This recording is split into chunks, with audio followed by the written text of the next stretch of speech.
আমরা সন্ত্রাসীদের দ্রুত গ্রেপ্তার করে বিচারের আওতায় আনার জন্য প্রশাসনকে জোর দাবি জানাচ্ছি। তারা যাতে লাকসাম সহ বাংলাদেশে আর কোথাও এই ব্রিটিশ শক্তি মাথা ফেলা দিতে না পারে, এর ব্যাপারে প্রশাসনকে সর্বোচ্চ সতর্ক থাকার আহ্বান জানাচ্ছি।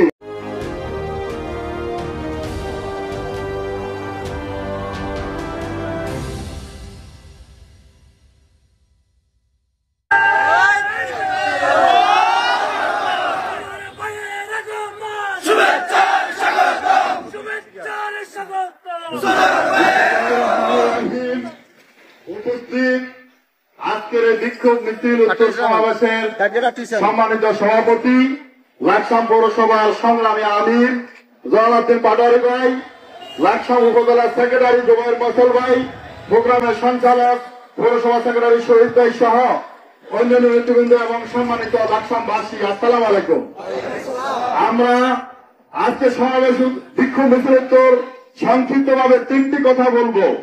প্রথমত হচ্ছে, আপনারা দেখেছেন গতকালকে গোপালগঞ্জে এনসিপির নেতৃবৃন্দ তাদের প্রোগ্রামে যাওয়ার প্রাককালে আজকে নিষিদ্ধ ঘোষিত সংগঠন ছাত্রলীগ এবং আওয়ামী লীগ যে সন্ত্রাসী তাণ্ডব চালিয়েছে, আমরা আজকে বিক্ষোভ মিছিল সমাবেশে তীব্র নিন্দা জানাচ্ছি।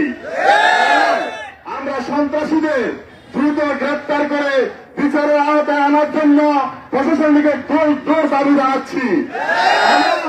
তারা যাতে লাকসাম সহ বাংলাদেশে আর কোথাও এই ব্রিটিশ শক্তি মাথা ফেলা দিতে না পারে, এর ব্যাপারে প্রশাসনকে সর্বোচ্চ সতর্ক থাকার আহ্বান জানাচ্ছি।